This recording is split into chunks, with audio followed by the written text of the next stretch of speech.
What's good, NBA family? Welcome back to another episode. Today's Saturday, May 4th, and I hope you guys have been enjoying this beautiful holiday season, aka NBA playoff basketball. Best time of the year for real. I know I've been enjoying it. I've been locked into every game, every possession, every storyline because these first round matchups have just been absolutely wonderful. But I was talking to my brother yesterday, and I realized that not everybody's had the chance to lock in to every game. So what I want to do in this video, y'all, is give y'all a recap of every single first round playoff matchup so far. We're going to get into, game-winning blocks, game-winning shots. We're going to get into really almost every single game from every single series.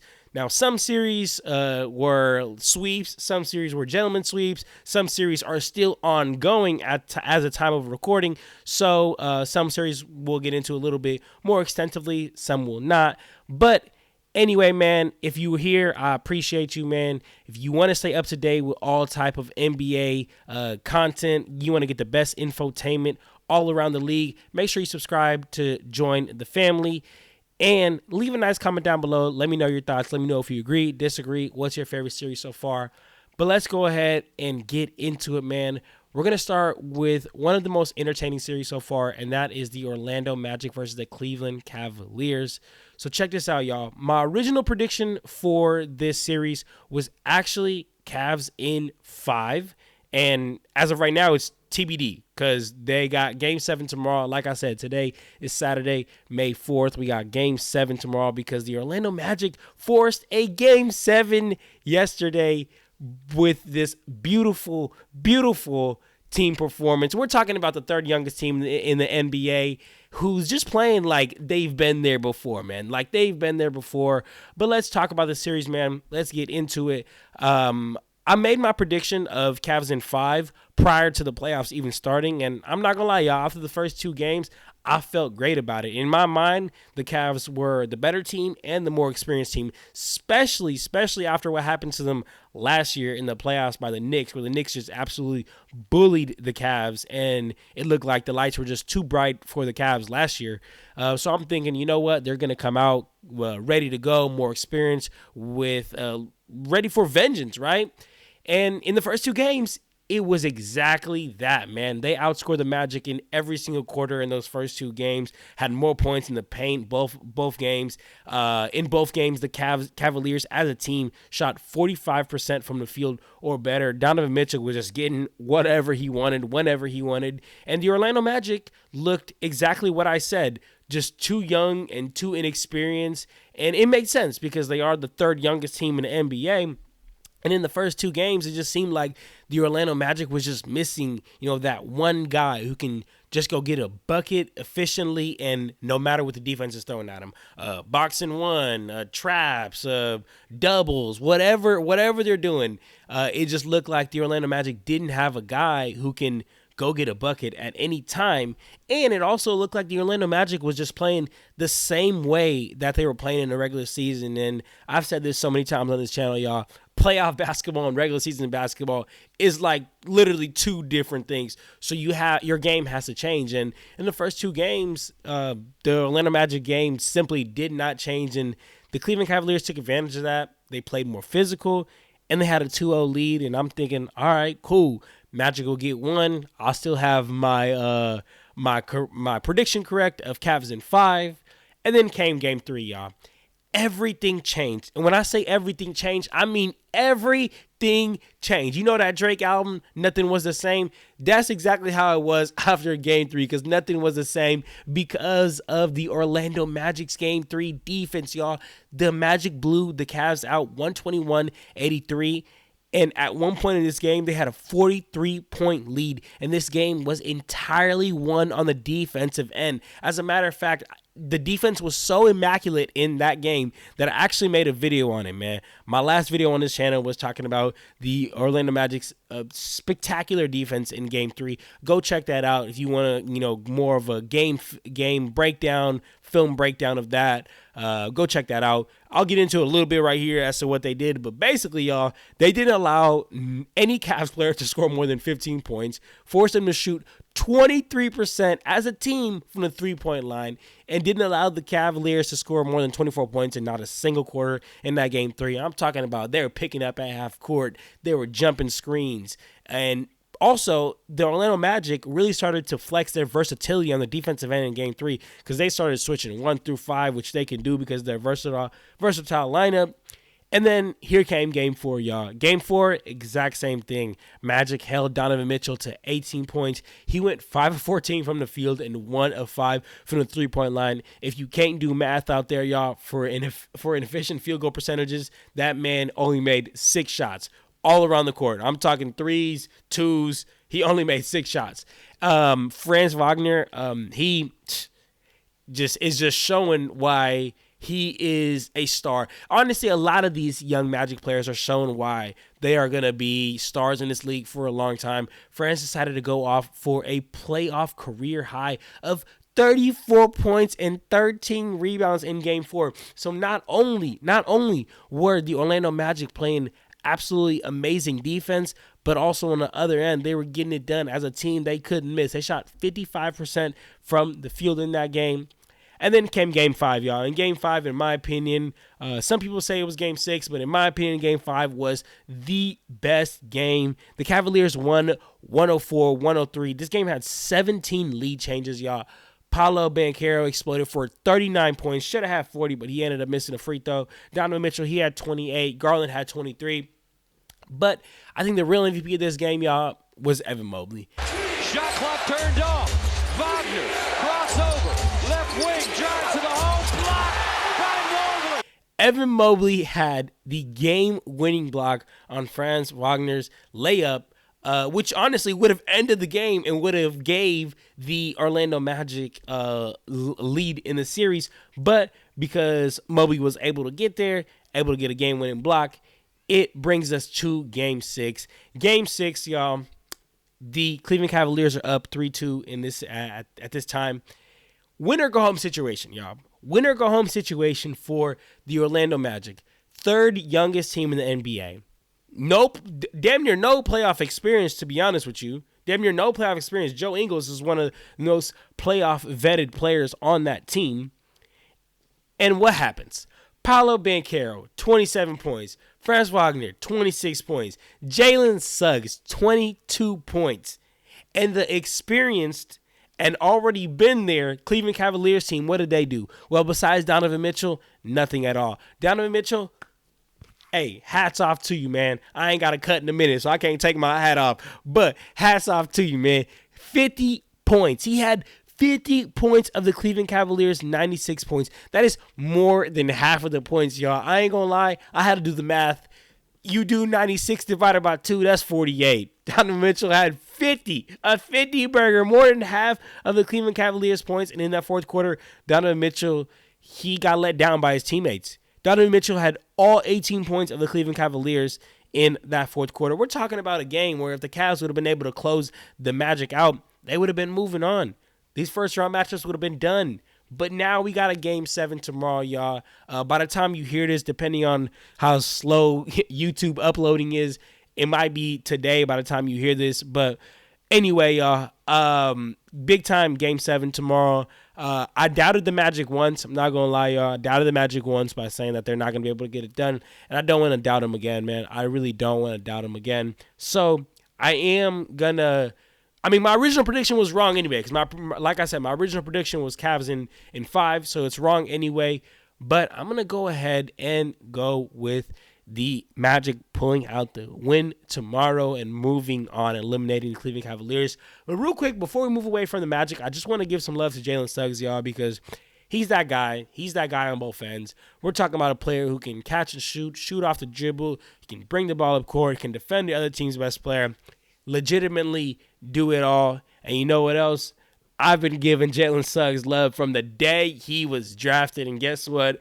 All you guys out there have been ridiculing me. All you guys out there have been talking about, well, out of all the guards between, Markelle Fultz and Cole Anthony and Paolo and all of them, Jalen Suggs will be the first one out the door. And now check this out. Jalen Suggs is one of the key players for the Orlando Magic moving forward. So just wanted to give some love to Jalen Suggs here. All right, y'all, let's get to the next series here, and that is the 76ers versus Knicks. The Knicks ended up winning in 6, and that's exactly what my prediction was. So I did end up getting that one right.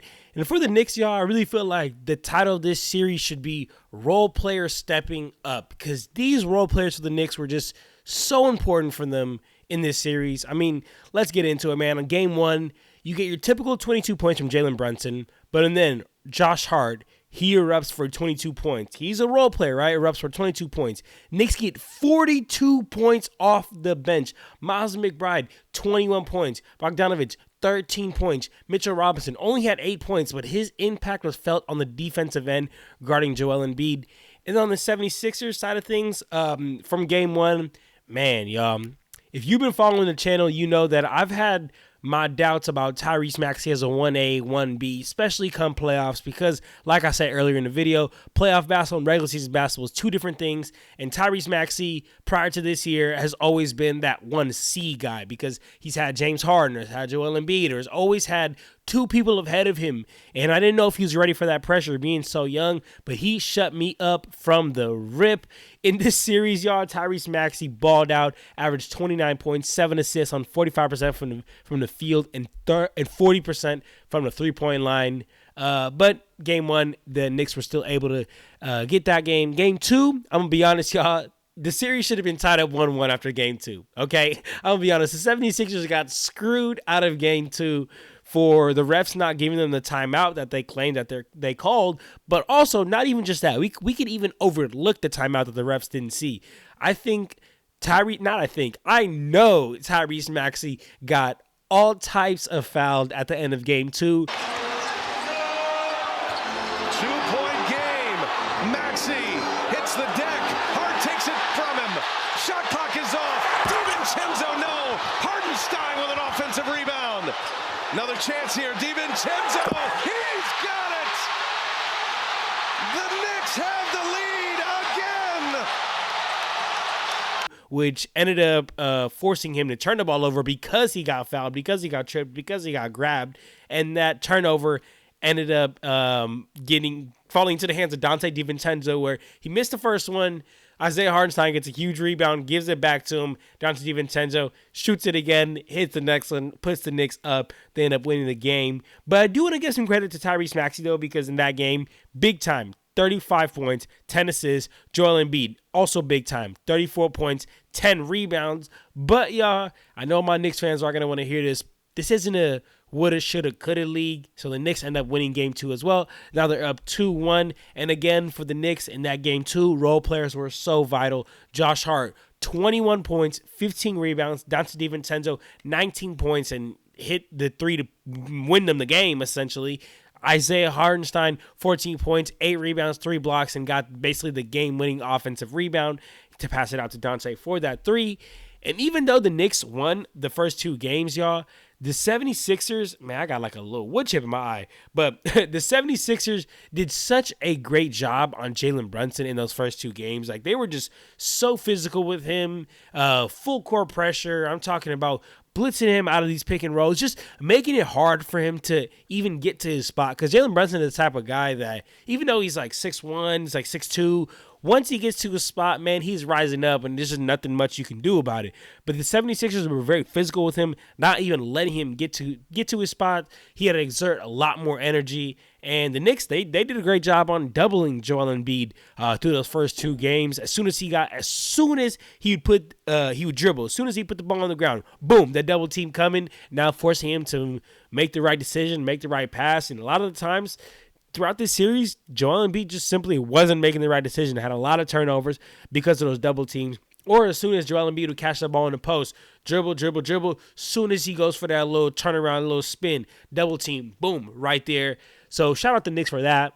And then came game 3, y'all. Game 3 was mano on mano, me versus you. Brunson versus Embiid, man. Brunson had 39 points, 13 assists on 48% from the field and 42% from the three-point line. While Joel Embiid, he put up 50 points, 68% from the field, y'all, 70% from the three-point line, and honestly just flat out couldn't be stopped. In that third quarter, he went off for 18 points, And I'm going to be honest, y'all, it was in this game that I had a thought. I was like, man, I just feel so bad for Joel Embiid. Like, I just feel so bad. I know my Knicks fans out there don't feel bad for him at all because, he pulled Mitchell Robinson's legs and people hate him for that. But look, y'all, Joel Embiid was clearly out there limping. He was out there on a bad knee. He had that, like, Ben paralysis thing or whatever where his side of his face was just leaning. And I'm not even making fun of him. That's just what it was like. So he was out there battling, and he honestly, y'all, Joel Embiid has always had to deal with BS. Whether it's some little BS injury he's going through, or whether it's Ben Simmons crying about being a prima donna, or whether it's James Harden crying about being a prima donna. So he's always had to deal with something outside of the court. It's never just hoops, man. Never just hoops. I really do feel bad for him.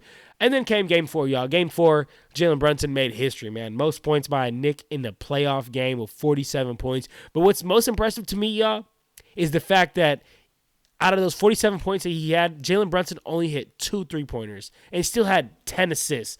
The man could have damn near went for 60, maybe. I ain't going to lie, y'all. Game 5 of this series was probably one of the best games of the entire series. 16 lead changes. Game went into overtime. Jalen Brunson had 40 points. Tyrese Maxey had 46 and kept the 76ers season alive with so many clutch shots. I mean, 76ers were down by 6 with 28 seconds left. He hits an and 1 3-pointer to make it a 2-point game. Then Josh Hart goes down court, so he gets 2 free throws, he gets fouled, misses 1, hits the other, giving them a 3-point lead. Tyrese Maxey comes down court again and hits another 3-pointer to tie the game, send it into overtime. And then in overtime, the 76ers are able to get the win, forcing a Game 6. And then came Game 6 of the series, y'all. Game 6 for the Knicks. What was it? How did I start this little spiel on this series, man? It was the role players that stepped up. Because check this out. Yes, you got your 41 from Jalen Brunson, which was huge. But you got 23 from Dante DiVincenzo, 19 from OG Anunoby, 14 from Hardenstein, and 16 from Josh Hart. And Joel Embiid, he tried. I ain't gonna lie. He put up 39. Tyrese Maxey put up 17. But it just simply was not enough. And this was a great series, y'all. This was definitely a great series. But in my opinion, the biggest difference maker in this series was the fact that the Knicks were just so damn active on the awesome offensive rebounds. I mean, if you go on NBA.com, you can look at the breakdown between offensive rebounds, defensive rebounds. The Knicks just cleaned the glass, literally cleaned the glass on offensive rebound, got so many second chance points. That's literally how they ended up winning some of these games, were just because they're second chance points, especially that game where I was alluding to earlier, where where Isaiah Hartenstein ended up getting the offensive rebound, kicking out to Dante DiVincenzo for the win. And y'all, I gotta give the Knicks role players credit. I also got to give their defense some credit, man. I got to give their defense some credit because the way they were doubling Joel Embiid, the way they were forcing him into tough situations was just immaculate, man. Shout out the Knicks. All right, y'all, let's get to the next series here, and that is the Miami Heat versus the Boston Celtics. My original prediction was Celtics in 4, ended up being Celtics in 5.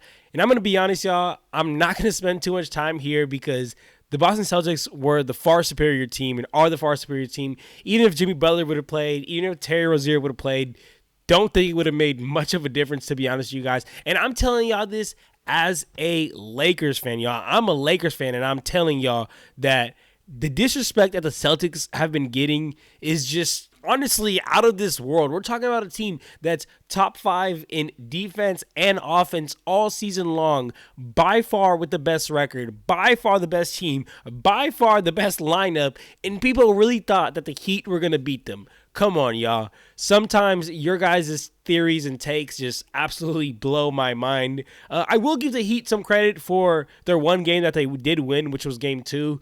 But I'm going to be honest, y'all. They played an absolute perfect game. They couldn't do this again, even if they shot 2,100 million shots every single day on the shooting machine, y'all. They played a perfect game. As a team, they shot 53% from the three-point line. They hit a franchise record 23 three-pointers in one game. Tyler Hero, he had 24 points. He hit 6 three-pointers. Caleb Martin, he had 21 points. He hit 5 three-pointers. Bam Adebayo had 21 points. Yami Hawkins had 14 points. Nikola Jovic, he had 11 points. And the rest of the game, y'all, were just an absolute blowout. And the crazy thing is, y'all, the Celtics were close. Like, that game 2 where the Heat won and they shot the lights out, the Celtics were still close. So, man, hey, the far superior team moved on, and that's all we're going to say for this series. Let's keep it pushing, y'all, and let's get to the next series here, which is the final series that we got to get into for the East, which is the Bucks and the Pacers. My original prediction was Bucks in 7. Ended up being Pacers in 6, but I have to say, I did make my predictions before Dame and Giannis both went down. I know Giannis had the calf injury prior to the series starting, but did not think that their second star, being Dame, would also go down. But let's go ahead and get into it, man. Game 1 showed us the importance of having that star player on your team. Dame had 35 points in Game 1 just in the first half, and that was enough to just finito the game right there. He didn't even have to score in the second half. Game 1, Bucks go up 1-0. Game 2 was all about the Pacers, though, man. Game 2 was all about the Pacers. They scored 52 points in the paint, and on a random team, maybe that wouldn't be as impressive, but on the Milwaukee Bucks, I know there's no Giannis out there, man, but he still got Brook Lopez, still got Bobby Portis, still got these guys holding down the paint. So to score 52 points in the Bucks is impressive. So they do that. At one point, they had a 23-point lead in this game. Pascal Siakam erupts for almost 40 points. He has 37 and 11 rebounds. Andrew Nembhard in the absence of Benedict Mathurin, he had 20 points. Miles Turner finished with 22. And on the other end, besides Damian Lillard and Brook had 22 points and Damian Lillard had 34. There was little to no help from the rest of the Bucks players, man. And in my opinion, y'all, this game right here is a game that swings the entire series. And I know some of y'all may be looking at me crazy as to why I'm saying this, but check this out, y'all. This was a very winnable game. Even though, the Pacers were getting whatever they wanted, you get a solid performance from Dame. You get a solid performance from Brook. And if you can have Giannis, your best player, second best player, however you want to look at that, that changes absolutely everything. That takes a game that was extremely winnable and gives you the chances of probably winning that game and then going up 2-0 in the series.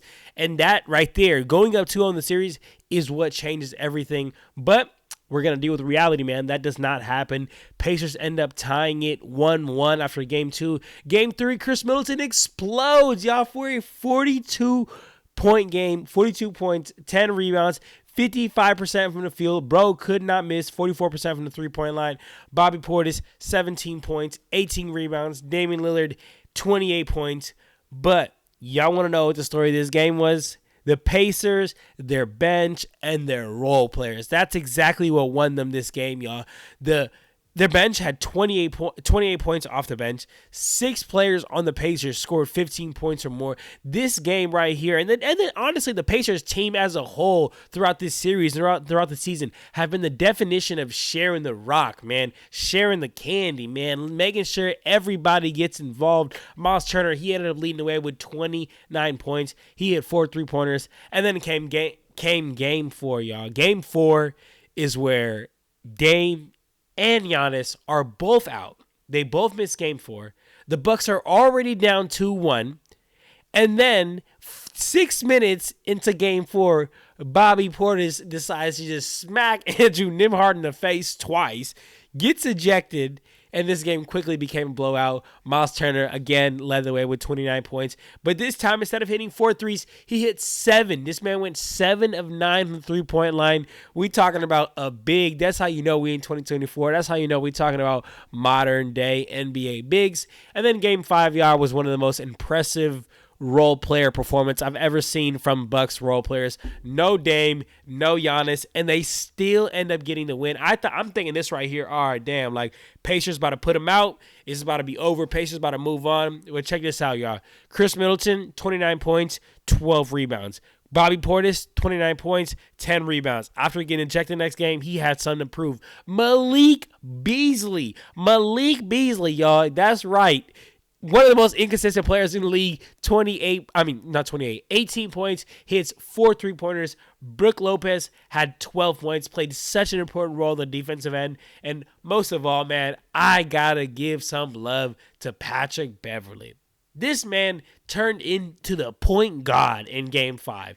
13 points, 12 assists. Stats don't really jump out at you. I mean, besides the fact that he had a double-double in the NBA playoffs, that's pretty impressive. But if you're just looking at the stats, you wouldn't really be able to see his impact in this game. I'm talking about both ends. Stealing the ball from Tyrese Halliburton on one end, getting a bucket on the other end. Stealing the ball from whoever, Miles Turner on the other end. You name it. Getting a huge defensive stop. Just playing great help side defense. Going on the other end, making the right decision. I felt like this is one of those games, y'all, where every time I saw the ball in Patrick Beverley's hand, he was making the right decision. Whether it's him going to get a bucket, whether it's him setting up Chris, Bobby, Malik, Brooks, somebody, he just couldn't do no wrong. The Bucks defense was immaculate this game, immaculate. And that's why I told y'all, man, Brook Lopez only had 12 points, but I told y'all his role in this game was on the defensive end.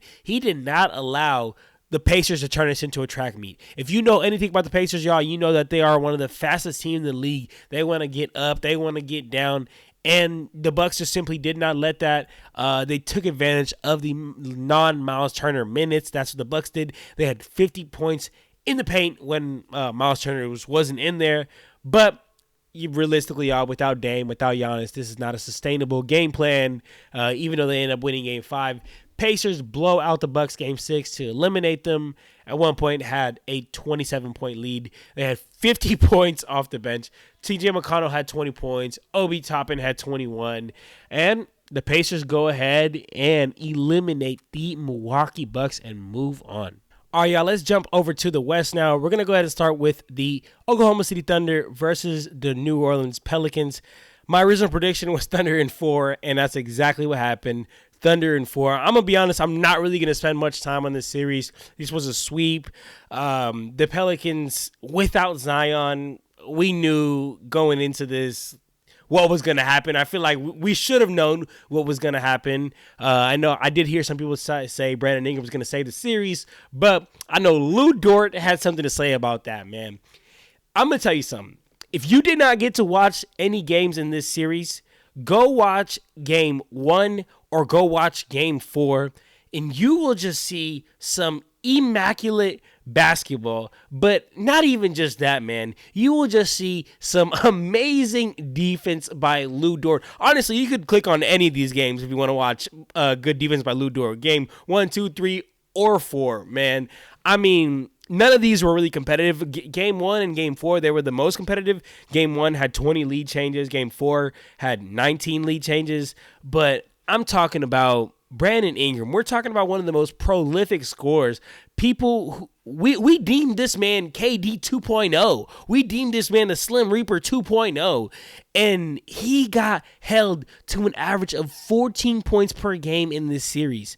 As a matter of fact, nobody on the Pelicans averaged more than 18 points per game in this series. CJ McCollum led the way with 17.7 points per game in this series, while the Oklahoma City Thunder had two players that averaged over 20 points per game in this series. I mean, the better team came out on top. Don't think there's much to say here, man. But besides great defense by Lou Dort, I'm talking about full court pressure as soon as Brandon Ingram gets the ball.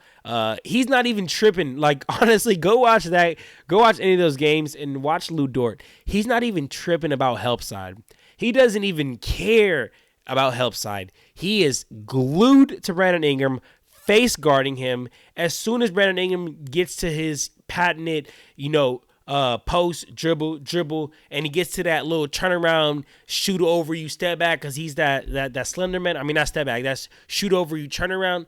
Bro, tell me why Lou Dort is denying the spin. Tell me why Lou Dort is blocking some of these shots at the apex, just making it so difficult for Brandon Ingram. Honestly, I haven't seen good defense like that on a one-on-one player in a long time. Shout out Lou Dort. Great series, man. All right, y'all, let's keep it pushing to the next series. The other one that was a sweep in the West, and that is the Suns versus the Minnesota Timberwolves. My original prediction was Timberwolves in 6.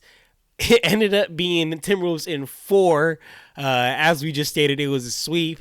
So let's get into it, man. I'm not going to spend too much time on this one as well. I'll get into this one a little bit more than I did with the Thunder and Pelicans series.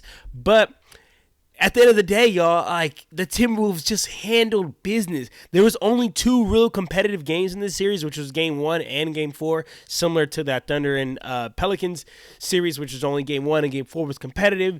And I know that people are, like, absolutely killing KD and Booker and Beal and Matt Ishbia and the Suns for their decision to do this big 3, for their decision to go all in, for the decision to not have, much draft capital for the next couple of years.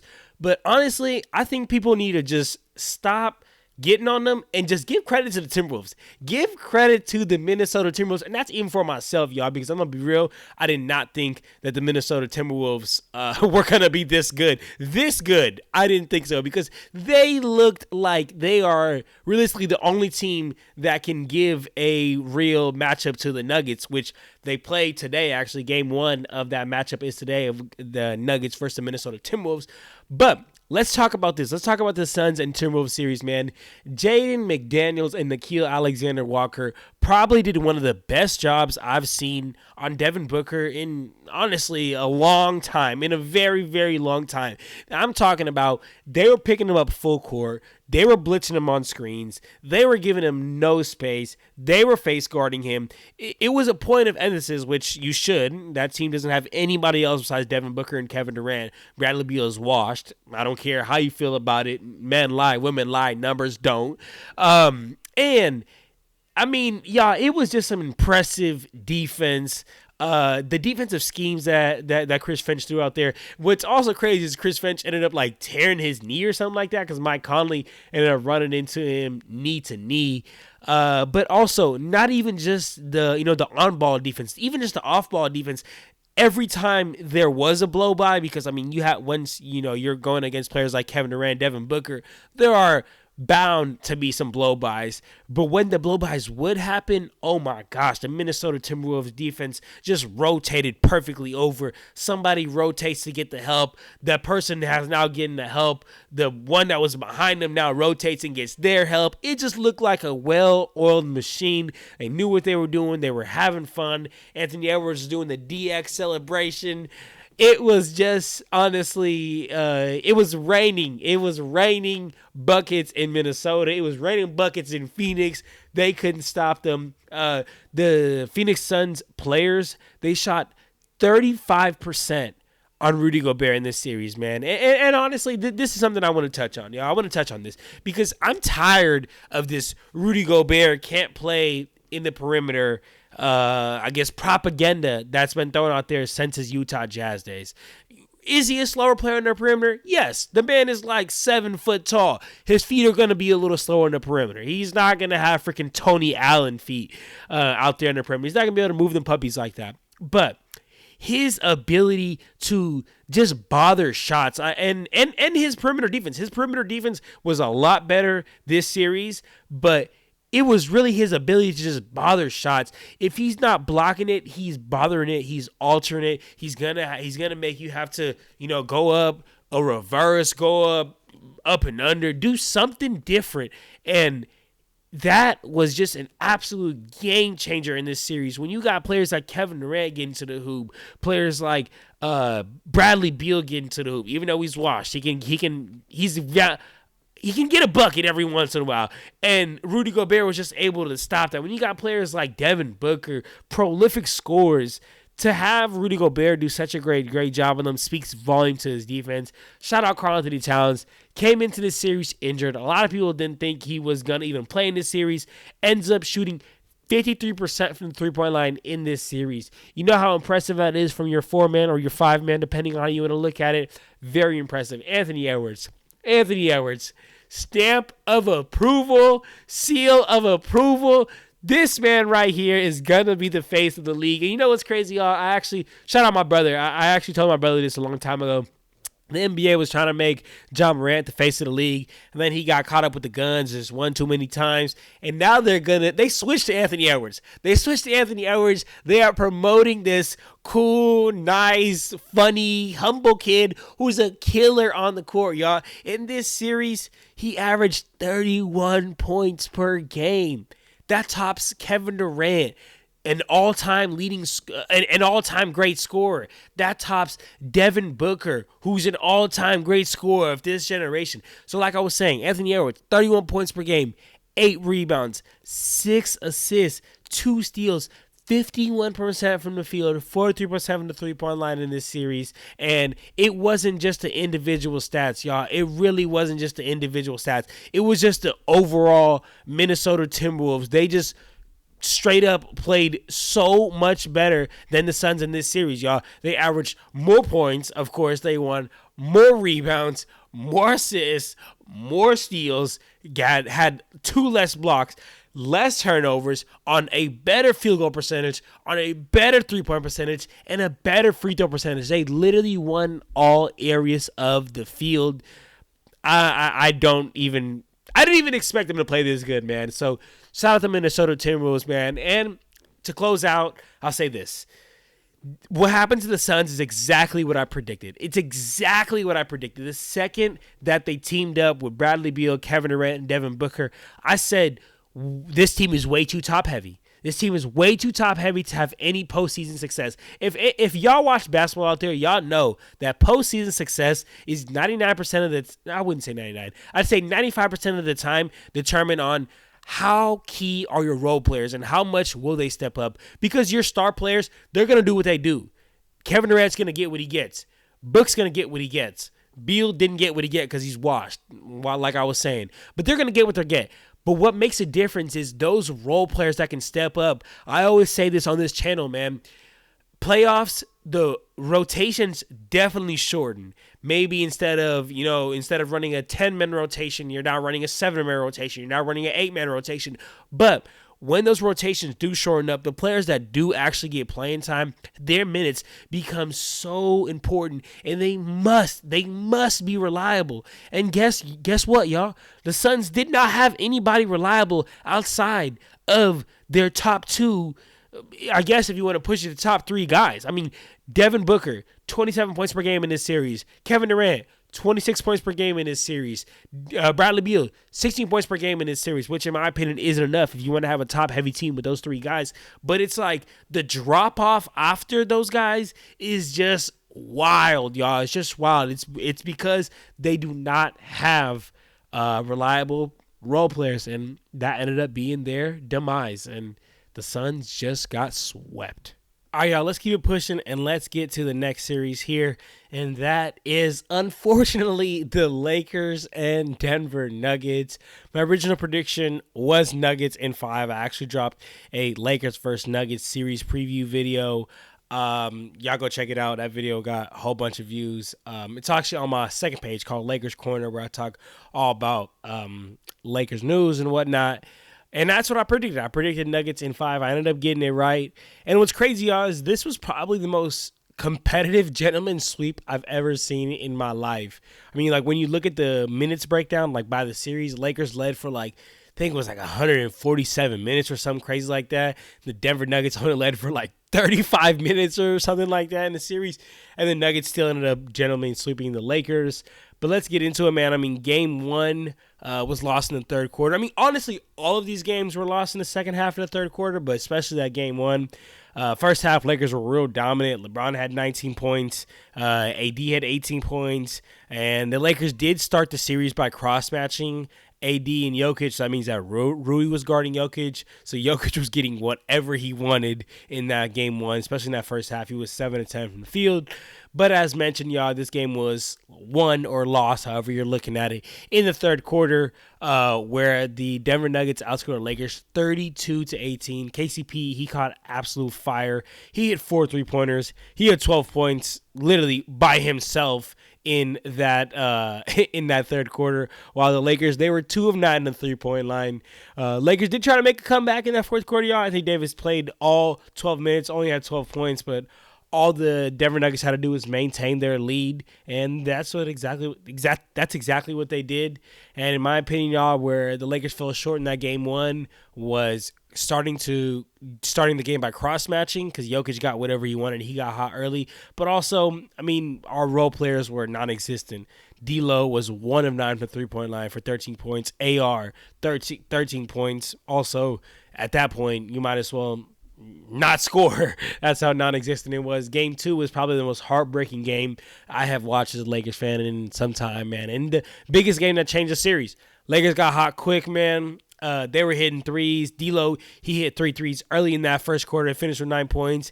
AD, he had 10 points early in that first quarter of that game 2. Lakers outscored the Denver Nuggets in that first quarter. Anthony Davis finally stopped cross-matching and took that one-on-one matchup with Jokic and did a great job. Lakers go on an 18-5 run at the end of that second quarter. Took their biggest lead of the game coming into half. Anthony Davis was so aggressive against Jokic in that first half of game 2, y'all. I was thinking this is a time where maybe we can beat the Denver Nuggets. Maybe we can change and turn things around, because Anthony Davis is starting to dominate. He had 24 points at half, and they were all on Jokic. And I was like, this is how I'm expecting him to play for the rest of the season, for the rest of the series. D'Lo, I mentioned he was an X factor in that series preview video. He had 18 points at half, and Lakers had a comfortable lead until about 5 minutes left in the third quarter, and the Denver Nuggets ran off a run, a defensive run. Honestly, that run was all ignited by their defense. Lakers only scored 2 points in the last 5 minutes of that third quarter. Nuggets brought it down to just 7, and that was the biggest swing of the game, y'all. Biggest swing of the series, potentially, y'all, because that was all that Jamal Murray needed. Fourth quarter, Jamal Murray of that game 2 scored 14 points of his 20, and he hit the game winner over our best defender. Credit to Jamal Murray as a hooper, though, because all game he struggled. He had 2 points in the third quarter. He missed every shot he took in the second quarter. Had 4 points in the first quarter, but he kept at it. Ended up with 14 points in that fourth quarter and killed the Lakers. D'Angelo Russell disappeared in the second half. Anthony Davis disappeared in the second half. And we ended up getting a dagger hit on us by Jamal Murray. But don't worry, that's not the only time he did it, man. He'll do it one more time in this series. But game 3, Lakers, once again, man, they fooled the world by going on a 9-0 run. 8-0 run in that first quarter. They controlled the tempo of the game. Really, in the first half, if they wanted to play fast, they played fast. They had 10 fast break points just in that first quarter. They wanted to go inside and feast inside. That's what they were doing, man. Had 22 points in the paint just in that first quarter. Anthony Davis, once again, was aggressive. But second quarter, Lakers let up off the rope, didn't go inside as much, weren't aggressive, couldn't stop Jamal Murray. He had 11 points in that second quarter. Nuggets ended up outscoring Lakers in that second quarter. Third quarter, the Nuggets took their first lead of the game and did not lose it ever since then. It did not lose ever since then. And honestly, I think partially reason because of this is because Mike Malone is just such a better coach than Darvin Ham, and thank the Lord that Darvin Ham has been fired, because he just wasn't it. And he would make adjustments that the Lakers just couldn't figure out to in the second half. Aaron Gordon got so many baseline backdoor cuts. He got 10 points just in the third quarter off baseline backdoor cuts. Lakers defense didn't do anything about it. Darvin Ham didn't do anything about it. Game 4, Once again, y'all, Lakers had a good first half, good first quarter. LeBron was about to be eliminated twice about to be swept twice, not just eliminated, but swept twice in a row by the same team. But he was putting his head down, getting to the hoop. Anthony Davis made it a point of emphasis to control the paint in that first half, man. I mean, the Lakers, they ended up outscoring the Denver Nuggets in that first half. AR, he came out big in the second quarter, went on a 7-0 run by himself to give us the biggest lead of the game that we had coming into halftime. And this realistically was the best first half I've seen the Lakers play really all series long. They had 61 points at half. LeBron had 14. AR had 13. Anthony Davis probably had his best first half of the entire series. Had 17 points, 11 rebounds, 80% from the field. He only missed 2 shots that entire first half. But we know what happens in the third quarter, man. Denver Nuggets and Mike Malone take over. MPJ had 15 points in that third quarter. Jokic had 10 points. But the Lakers still had a very dominant first half, and they were able to remain in the lead, even though that the Denver Nuggets controlled that third quarter. And then fourth quarter is where starters are born, man. LeBron James come out. He had 14 points and helped the Lakers avoid a sweep. And the Lakers finally got their first win against the Denver Nuggets in a long time. No coincidence that D'Angelo Russell, he played well. Lakers played well. No coincidence that when role players like D'Angelo Russell, Austin Reeves, Rui, when they play well, we ended up winning. But definitely credit to LeBron, credit to Anthony Davis. And then came game 5, y'all, which, I mean, the Denver Nuggets must have known they was going to beat us in game 5 because they probably felt it in game 4, couldn't handle it, couldn't handle the Lakers in game 4. But then game 5, very back and forth game. But all you need to know, man, all you need to know is this. Look, this is all you need to know. Lakers ended up challenging a call with 3 minutes left in the game. Only had 1 timeout left. It was a successful challenge, but because Darvin Ham did not do the right hand gesture for the challenge, a.k.a. Rule 14, Section B in the NBA rulebook, handbook, however you want to call it. That means that the Lakers, even though the successful challenge, lost their timeout, had no more timeouts. Score was tied, 106-106. Game that can send the Lakers home. Jamal Murray hits a shot to put them up 108-106. There's 3.6 seconds on the shot clock. I mean on the game clock. Lakers have, that's a whole lot of freaking time to go get a bucket. But because you don't have a timeout, you don't have an ATO to run, what happens? Lakers season ends because time ran out. They can't do anything in 3.6 seconds, and they're on the other side of the court. That's it, man. Lakers lose to the Denver Nuggets. A little bit depressing, but it's all good. At least Darvin Ham got fired. All right, y'all, let's get to the last playoff series. That is the Dallas Mavericks versus the Los Angeles Clippers. My original prediction was Mavs in 6, so I did get it right, man. And this is honestly, to be real with you guys, one of my favorite series. It just seems like Luka got something out for the Clippers, bro. I mean, in this series, he averaged 29 points, 9 assists, 8 rebounds on 40% from the field. But you know who else it looks like they got something out for the Clippers? Kyrie Irving, man. He averaged 26 points per game in this series on a ridiculous 51% from the field and 44% from the three-point line. It didn't look like Kyrie was missing much out there. But let's get into the games, y'all. Game 1 was basically Luka and Kyrie versus the Clippers. Kyrie had 31 points on 50% from the field and 55% from the three-point line, while Luka had 33 points, 13 rebounds, 42% from the field, and everybody else on the Mavericks were non-existent, while the Clippers could not miss, shot 50% from the three-point line as a team. Harden had 28, PG had 22, Zubac had 20, and Zubac, honestly, he was bullying Daniel Gafford. Like, I mean, bullying Daniel Gafford. I think the first, 12 possessions was straight Zubac, boom, boom, boom, giving it to Daniel Gafford. Elbow. Couldn't do nothing about it. T-Man, Terrence Mann, and Russ both had 13 points. No Kawhi Leonard, but notice this, and I'm going to talk about it as we get through to this little series right here.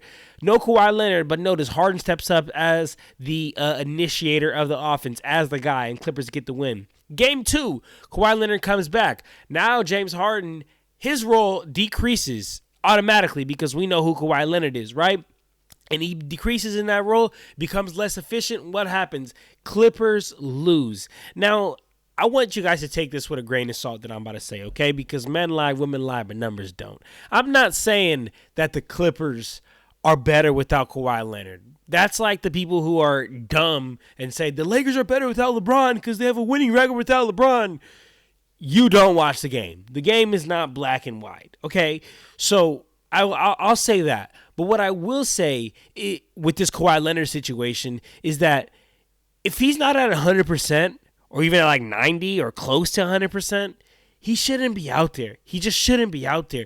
Because when he is out there, whether he's like 30%, 40%, whatever it is, if he's out there, you're going to play him. You're going to play through him. But you don't want to play through an injured player. You don't want to play through somebody that's out there at 30, 40%. And when you do that, when you play through him, it takes the ball away from Harden. It takes the ball away from PG. It takes the ball away from these other role players who stepped up in the games that Kawhi were not there and played big time. You want an example? Look at games 2 and 3. Kawhi Leonard played in games 2 and 3, and the Clippers just looked absolutely dazed, confused, and had no identity. They didn't look like they knew what they were doing. And the reason why is because you have Kawhi Leonard out there, you're going to run through him, and now you're running through an injured player. So you're just not even running at a high efficiency. All right, so Game 1, I told you guys it was Luka and Kyrie versus the Clippers. Game 2, though, it was PG and Harden versus the Clippers. And Game 2 was a game that Kawhi Leonard played. So it was PG and Harden versus the Mavs. The rest of the Clippers team was non-existent. Kawhi had 15 points, but he wasn't at 100 or near 100, so it was an inefficient 15 points. While the Mavs, they got big-time production from quite literally everybody. P.J. Washington had 18. Derek Lively had so many damn beautiful screen assists this game, which I don't know why that's not a tracking measure. It should be a traditional tracking measure. Screen assists literally are what makes players like Derek Lively, Daniel Gafford, Miles Turner. It's what make those players great. Derek Jones Jr., he had a huge game in that game too. Game 3, man, was one on the defensive end for the Mavs. They only allowed Kawhi Leonard and PG to have 9 points, while the Mavericks had 5 players that scored 12 points or more. Luka and Kyrie and the entire Mavericks team were matchup hunting against James Harden. I felt bad for James Harden. He just looked like he was playing. He's a 4th grader playing with 8th graders because every single time down court, they got the switch, went at Harden over and over and over. Matchup hunting. Game 4, no coincidence. No coincidence, right? That when Kawhi Leonard does not play, because Kawhi Leonard was too hurt to play in Game 4, doesn't play, what do the Clippers do? They get a win, and they look a lot more grounded. They know their identity.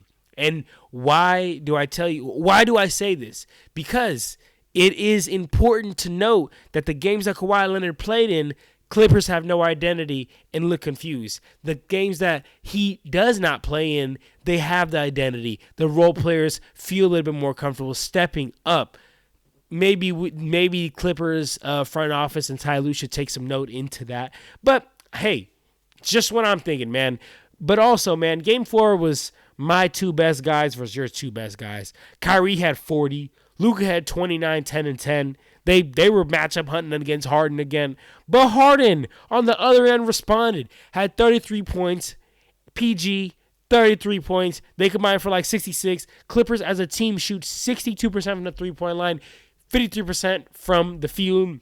Let's move on to Game 5. Game 5, once again, the Clippers looked dazed and confused to get blown out 123-93, and this was all because of the Mavericks defense. I'm not going to lie, y'all. This is probably the best. Game 5 and Game 6 was the best Maverick defense I have seen all season long. And trust me, I have watched a whole lot of Mavericks games this season. There was 2 5-minute stretches, okay, y'all? So that's 10 minutes. That's 10 minutes right there that the Clippers did not get a bucket in that game. 2 5-minute stretches that did not get a bucket. Basically, 10 minutes they did not score, y'all. That will swing any game, especially in the playoffs. The Mavericks did not allow anyone on the Clippers to score more than 15 points. PG and Zubac both had 15. They led the way. And honestly, almost every single one of the Mavericks' run were ignited because of their defensive end. And that says a lot when you have a player like Luka and Kyrie on your team. 2 players that are offensively gifted, offensively godly. So it says a lot when your defense is what igniting your runs. Game 6 was the same exact thing. Defense ignited your run. Defense is what got them to win, except Kyrie Irving. He had 28 points in the second half of Game 6. Clippers end up going home. Mavericks close them out. I want to give some love to some of these Maverick role players, though. PJ Washington played huge. Derrick Jones Jr. played huge. Josh Green, Maxi Kleber, all guys who shot above 30% from the three-point line this series, and they were just great in their role. Whether it's catch and shoot, whether it's get to the hoop, whether it's go give me a rebound, whether it's screen assist, they perfected their role, and they were stars in their role, and they let Luka and Kyrie do their thing and close out these games, man. So there you have it, you guys. That is a recap of all the first round matchups. If you stay through to the end of the video, just know you are a real one. Know that you are now caught up on everything that's been going on in the NBA. Today, we do have game 1 of the round 2 matchups of Nuggets versus the Minnesota Timberwolves. I will be dropping a round 2 preview in the next coming days here. Of course, I can't do it in time for this round 2 matchup. Come on, Adam Silver. You should have these series all start on the same day. You're making it hard for these content creators, man. But anyway, y'all, hope you guys enjoyed this video.